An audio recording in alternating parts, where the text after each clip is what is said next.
Chapter number 6, new questions and ideas. पिछले chapter में जो हम लोगों ने वेदास के बारे में पढ़ा था, जब प्रीस्ट जो थे, वहाँ के पुजारी थे, वो उसको इम्प्लीमेंट कर रहे थे, लागू कर रहे थे, नए नए नियम बना रहे थे वेदास को लेके साथ साथ।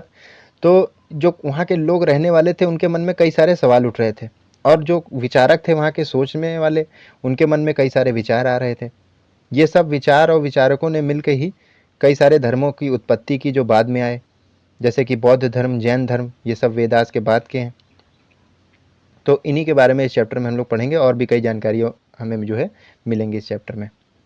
चैप्टर की शुरुआत होती है इस लड़की से, जिसका नाम है अनाघा। ये कहाँ जा रही है? ये अपनी स्कूल की ट्रिप में जा रही है, पुणे शहर से जा रही है, महाराष्ट्र के वाराणसी शहर में, जो उत्तर प्रदेश में है। और जब इसकी बात का पता चलता है इसकी माँ को, तो ये आती हैं टीचर के पास और कहती हैं कि आप वाराणसी जा रहे हैं तो वहाँ सारनाथ ज़रूर जाइएगा, और बुद्धा के बारे में मेरे बच्चे को ज़रूर बताइएगा। तो बुद्धा की शुरुआत चलिए करते हैं शुरू। तो सबसे पहला इंट्रोडक्शन कि ये जो सिद्धार्थ, गौतम और बुद्ध और गौतम बुद्ध, ये सब एक ही हैं। ये कौन है? ये बौद्ध धर्म के संस्थापक यानी कि फाउंडर हैं। इनका जन्म कब हुआ था? 2500 साल पहले। 2500 साल पहले को ज़रा बीसी में कन्वर्ट करके देखते हैं कि आप सबसे पहले तो 2000 में इस वक्त चल रहे हैं, 2021 2022, तो इसमें से 2000 माइनस कर दीजिए तो बचा क्या? 500। तो ये माना जाता है कि 500 बीसी से लेके 600 बीसी के बीच में इनका जन्म हुआ था। कोई एग्जैक्ट डेट अभी तक फाइनल नहीं की गई कि हाँ भाई किस डेट में, लेकिन ज़्यादातर लोग मानते हैं कि 563 बीसी में इनका जन्म हुआ था। कई सारों किताबों में अलग अलग है, तो आप रिलाई नहीं कर सकते, बस ये मान के चलिए 5th सेंचुरी से 6th सेंचुरी के बीच में इनका जन्म हुआ था। इस वक्त क्या हो रहा था लगभग 2500 साल पहले, कि जो महाजनपदास थे, इनके राजा शक्तिशाली होते चले जा रहे थे, दिन पे दिन नए शहर बनते चले जा रहे थे, गाँवों का भी विकास होता चला जा रहा था। तो ये सब जो बदलाव हो रहे थे, जो यहाँ के विचारक थे, उन लोगों के मन में आ रहा था कि क्या ज़रूरत है मनुष्य को इन सब बदलावों की, क्यों चाहिए चेंजेस हमारी लाइफ में। सबसे पहला सवाल तो अंडरस्टैंड करना था इस चेंजेस को सोसाइटी में जो हो रहा था, और दूसरा सवाल किया था कि जीवन का असली अर्थ क्या है, हम लोगों को अगर बनाया गया है तो हम लोगों का असली काम क्या है। ये सब कुछ सवाल थे जो कि बुद्धा के मन में भी थे। तो सबसे पहले तो बता दें, जो बौद्ध बुद्धा थे, ये गना से बिलोंग करते थे, और उस गना का नाम क्या था? शाक्य गना। ये गना, ये महाजनपदा, शाक्य गना, ये क्षत्रिय जो हैं, ये वर्णाज माने, ये सब हम लोगों ने 5th चैप्टर में अच्छे से कवर कर रखा है। आप अगर वो वीडियो नहीं देखेंगे तो ये आपको जल्दी समझ में नहीं आएगी। तो बेसिक क्लियर करते हुए चलिए, पिछली वीडियोस देखते हुए चलिए।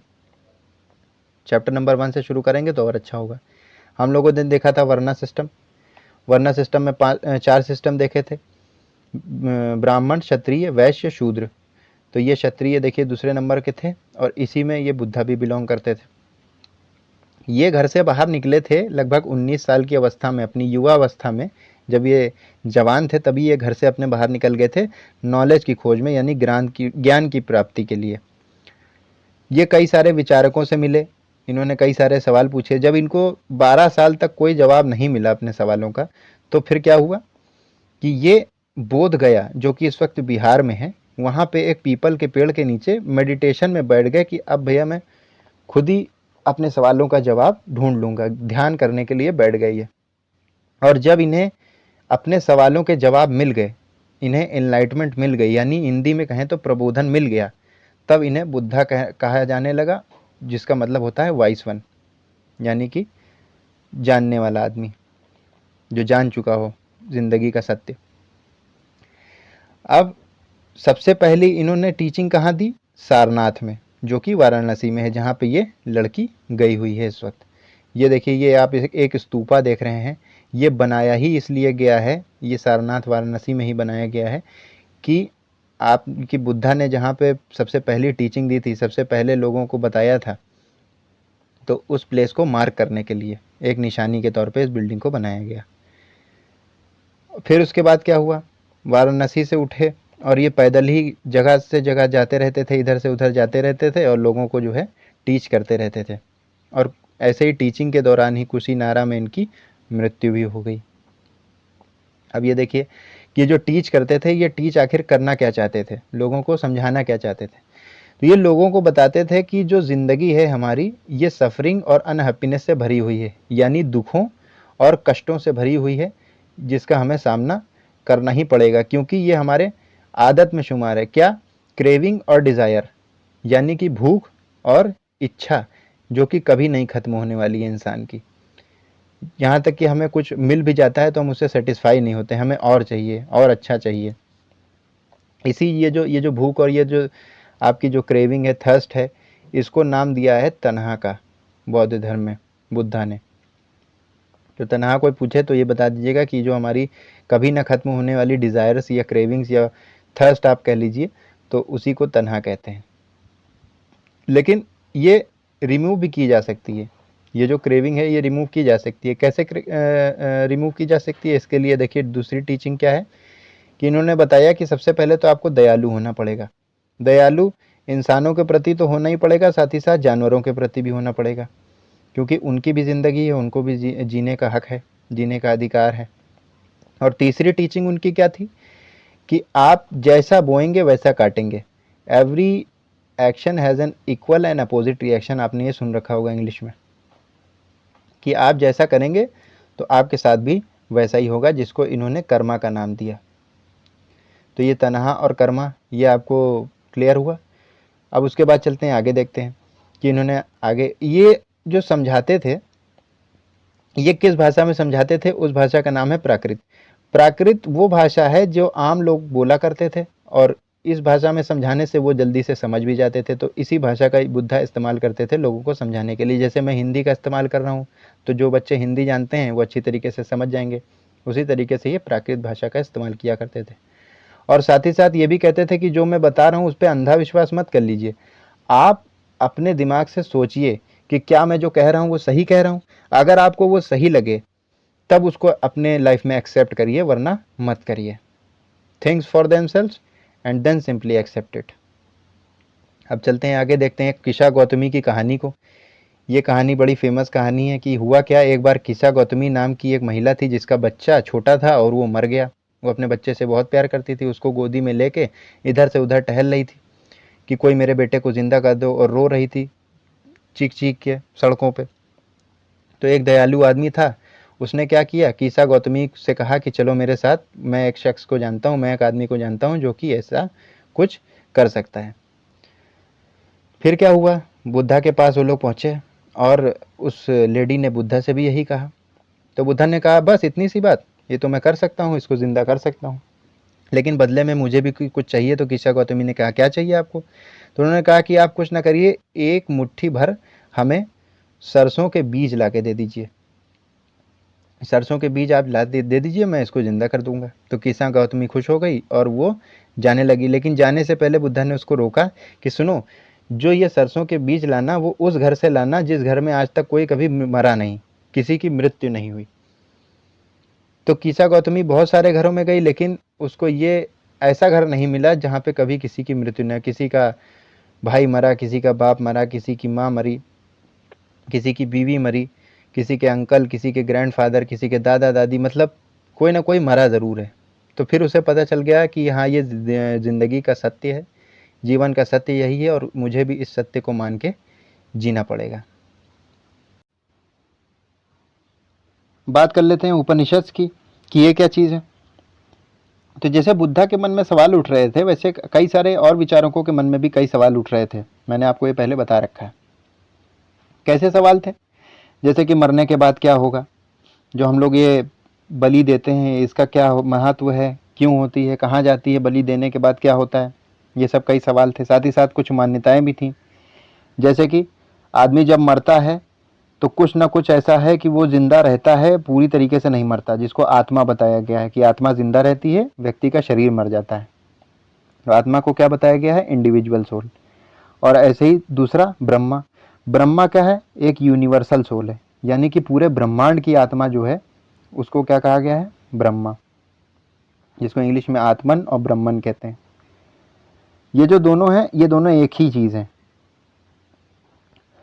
तो ये जो आइडियाज़ थे, ये जो विचार थे, इनको रिकॉर्ड किया गया, एक जगह पे लिखा गया। इसी लिखावट को हम लोग क्या कहते हैं? उपनिषद। ये जो लिखावट नहीं, मतलब लिखी हुई चीज़ को हम लोग ये जो आइडियाज़ हैं ये सारे और क्वेश्चंस हैं, इनके जो जहाँ पे लिखे गए हैं उनको उपनिषद कहते हैं। ये एक लेटर वैदिक टेक्स्ट है, क्योंकि वेद के बाद लिखा गया है तो इसलिए लेटर वैदिक कहा जाएगा।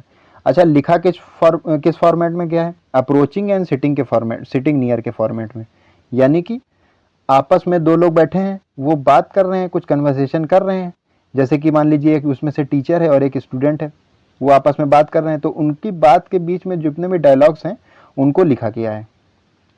अब एग्जाम्पल के तौर पे आप ऊपर देख लीजिए, एक चालाक भिखारी की कहानी जो कि ली गई है आपके चंदोग्या उपनिषद से। इसमें दो संत हैं, पहले हैं शौनका और दूसरे हैं अभिप्रतरिन। ये दोनों क्या कर रहे हैं? ये दोनों ब्रह्मा की पूजा कर रहे हैं, यानी यूनिवर्सल सोल की पूजा कर रहे हैं चुप्पे बैठ के किनारे। एक भिखारी इनके पास आता है, कहता है कि भाई मुझे कुछ खाने के लिए दे दिए। तो ये जो पहले वाले संत हैं ये कहते हैं कि हमारे पास वैसे ही कम है, हमें बहुत दिन तक पूजा करनी है, आप जो है यहाँ से जाइए, हमारे पास खाना वाना नहीं है। तो ये जो भिखारी होता है ये कहता है पूजा कर रहे हैं, किस चीज़ की पूजा कर रहे हैं? तो ये दूसरे वाले संत इनको बताते हैं कि हम ब्रह्मा यानी यूनिवर्सल सोल की पूजा कर रहे हैं। तो भिखारी कहता है कि अगर आप यूनिवर्सल सोल की पूजा कर रहे हैं तो इसका मतलब आप ये भी मानते होंगे कि ब्रह्मा हर जगह है। तो उन्होंने कहा भाई हाँ हम मानते हैं। तो कहें हर जगह है तो इसका मतलब वो मेरे अंदर भी है। तो कहा हाँ आपके अंदर भी है। तो इसका मतलब है कि आप खाना ब्रह्मा आपसे मांग रहा है, आप उसको मना कर रहे हैं। तो जब आप ब्रह्मा को खाना नहीं दे रहे हैं तो कैसे आप ये सोच सकते हैं कि ब्रह्मा आपसे खुश होगा, आपकी पूजा से खुश होगा?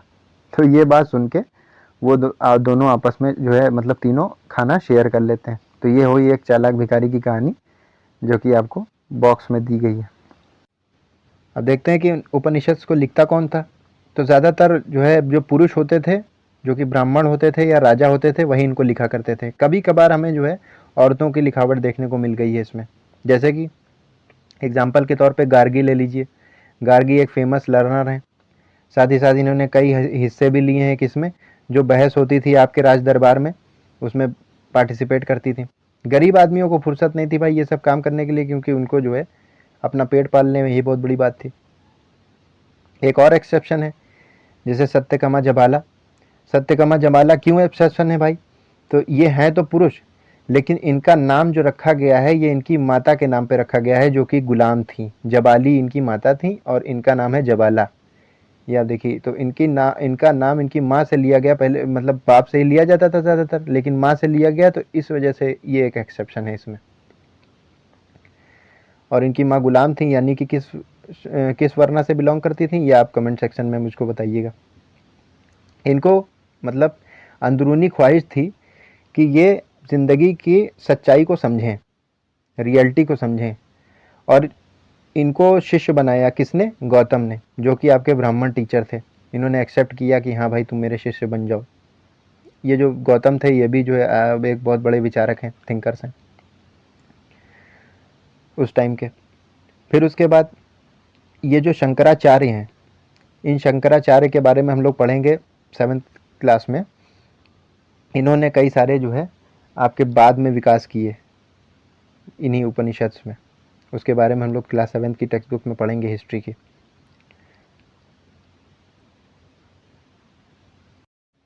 ये देखिए उपनिषद के बगल में ही एक छोटा सा बॉक्स दिया गया है जो कि आपको 6 स्कूल्स ऑफ इंडियन फिलोसफी के बारे में बता रहा है।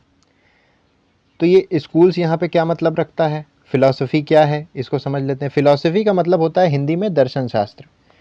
मतलब ऐसी पढ़ाई जिसमें हम जानते हैं कि हमारे जीवन का अर्थ क्या है, अपने मतों से दूसरों को मतों को कंपेयर करते हैं, दूसरे जो सोच गए हैं कि हाँ ऐसा होता होगा, वैसा होता होगा, या ऐसा होना चाहिए, वैसा होना चाहिए, उसको हम लोग पढ़ते हैं और उसको हम जो सोचते हैं उससे रिलेट करते हैं। इसी को कहते हैं फिलॉसफी। स्कूल्स, यहाँ स्कूल्स नॉर्मल स्कूल की बात नहीं हो रही है जहाँ पे आप पढ़ाई करते हैं। ये स्कूल्स एक तरीके की, हिंदी में कहें तो ये पद्धति है। पद्धति मतलब तरीके। 6 तरीकों के बारे में बताया जा रहा है फिलॉसफी को समझने के लिए इंडियन। तो सबसे पहले तो आप जान लीजिए कि ये जो स्कूल्स हैं ये स्कूल्स ऑफ फिलॉसफी 2 भागों में बटे हुए हैं। एक होते हैं ऑर्थोडॉक्स और दूसरे कौन से हैं? ये होते हैं हेट्रोडॉक्स। ऑर्थोडॉक्स कौन होते हैं? ऑर्थोडॉक्स वो होते हैं जो वेदों में विश्वास रखते हैं, जिनको आस्तिक कहा जाता है। ये आस्तिक के ही 6 भागों के बारे में हम बात करेंगे, ये 6 आपके जो पद्धतियाँ हैं। और ये हेट्रोडॉक्स, ये हेटेरोडॉक्स कौन होते हैं? जो नास्तिक होते हैं, जो इसमें विश्वास नहीं करते। इनका विश्वास है आप सत्य बोलिए, सत्य वचन, काइंड तरीके के पर्सन रहिए। जैसे कि बौद्ध धर्म हो गया, जैन धर्म हो गया, लोकायता हो गया, अजनना हो गया, आजीविका हो गया, ये सब इसमें आते हैं। ये सब आप टर्म समझ के आप जो है मतलब कंफ्यूज मत हो जाइएगा, ये सब हम लोग आगे चल के पढ़ेंगे। आपको एक बेसिक क्लियर करने के लिए मैं समझा दे रहा हूँ यहाँ पे। और ऑर्थोडॉक्स में ये 6 के बारे में हम लोग बात करेंगे।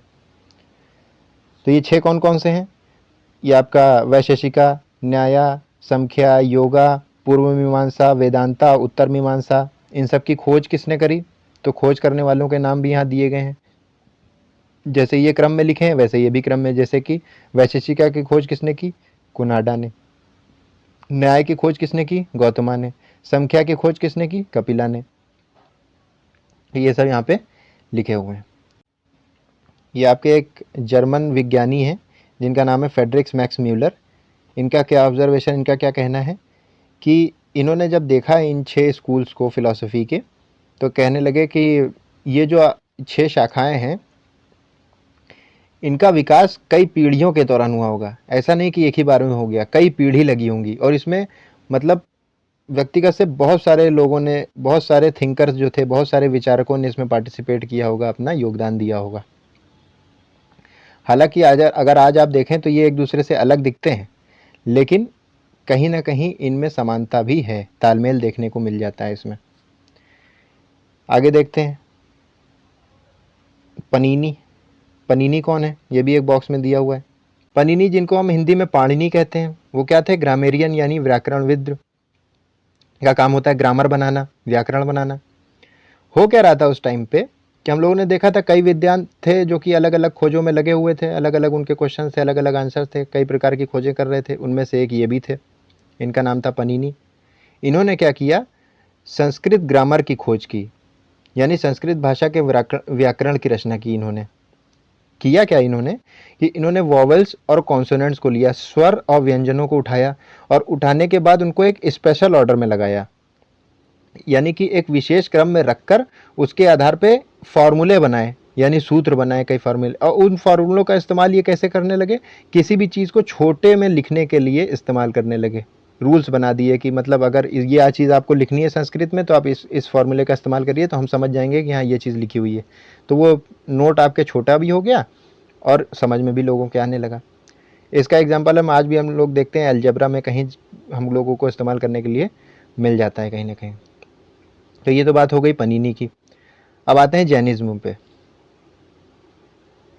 तो इसमें सबसे पहले बात हो रही है वर्धमान महावीरा की, जो कि जैन धर्म के 24वें तीर्थंकर थे और आखिरी भी थे। तीर्थंकर मतलब क्या होता है? तीर्थंकर मतलब होता है जो धर्म के रक्षक और जो शिक्षा प्रदान करते हैं धर्म के बारे में, उनको तीर्थंकर कहते हैं। इन्होंने भी उस समय लगभग 2500 साल पहले अपने मैसेज को स्प्रेड करना शुरू किया था, लोगों में बांटना शुरू कर दिया था। ये कौन थे? राजकुमार थे। राजकुमार थे तो ऑब्वियसली क्षत्रिय भी होंगे, क्योंकि राजा महाराजा राजकुमार ये सब क्षत्रिय कैटेगरी में ही आते थे वर्नास के अकॉर्डिंग।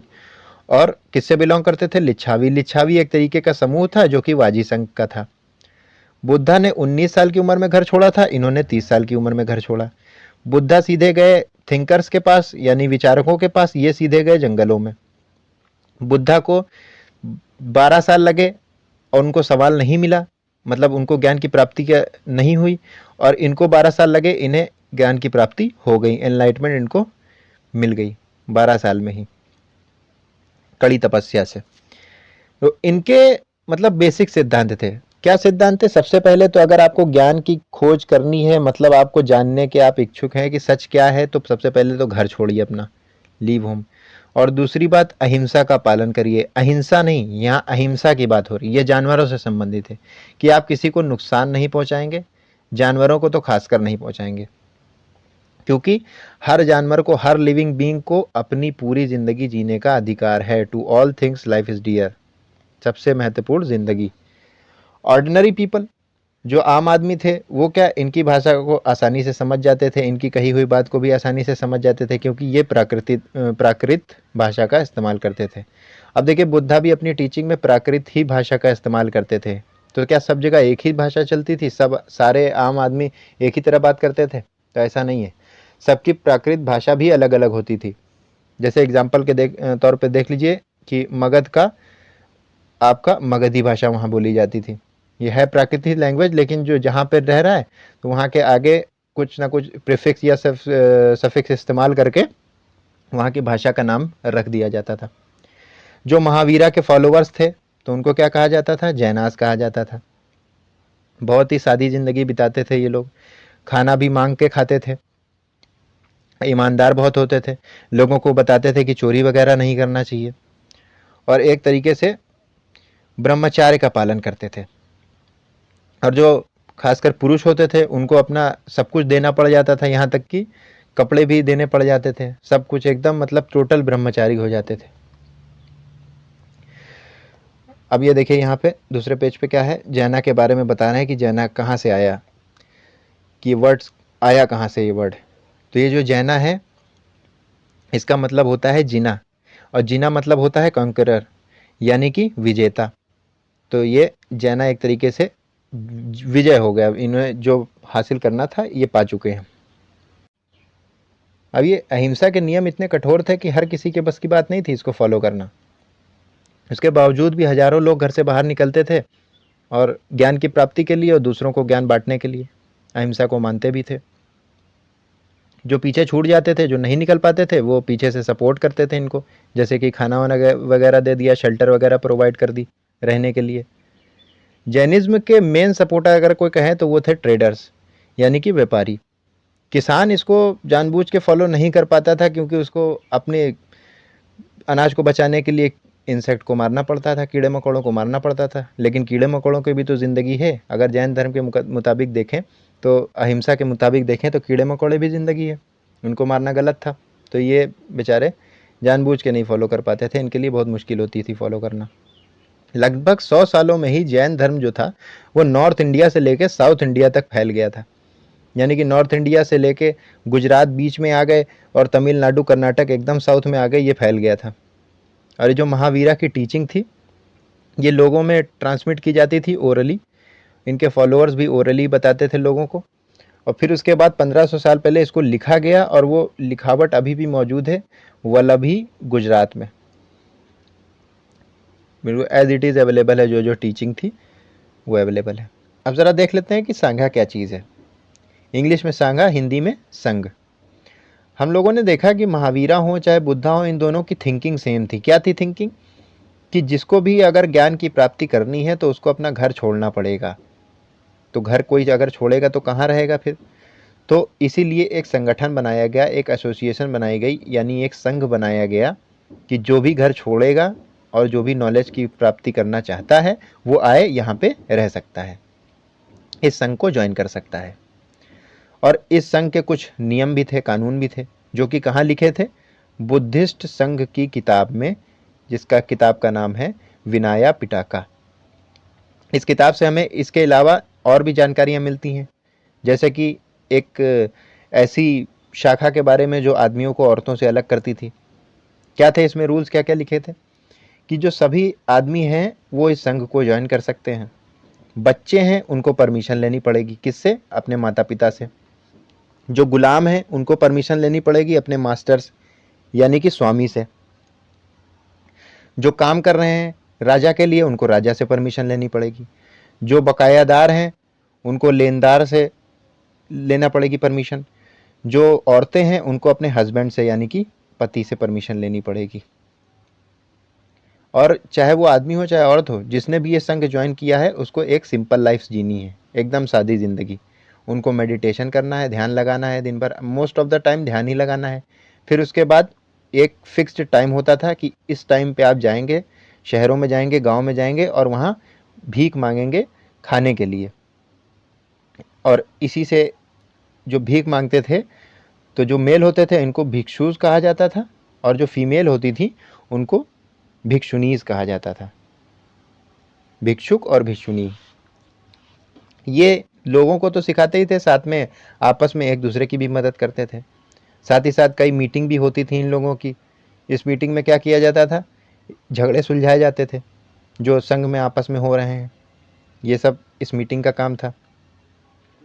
और इस संघ को बेसिकली कौन लोग ज्वाइन करते थे? चाहे वो ब्राह्मण हो, ब्राह्मण्स हों, क्षत्रिय हों चाहे वो मर्चेंट्स हों, या आपकी लेबर्स भी ज्वाइन कर सकते थे, नाई भी ज्वाइन कर सकते थे, वैश्या भी ज्वाइन कर सकती थी, स्लेव्स भी ज्वाइन कर सकते थे, यानी कि आपके जो नौकर हैं वो भी ज्वाइन कर सकते हैं। मतलब छोटे से लेके बड़े तबके का ब्राह्मण भी इसको ज्वाइन कर सकता था।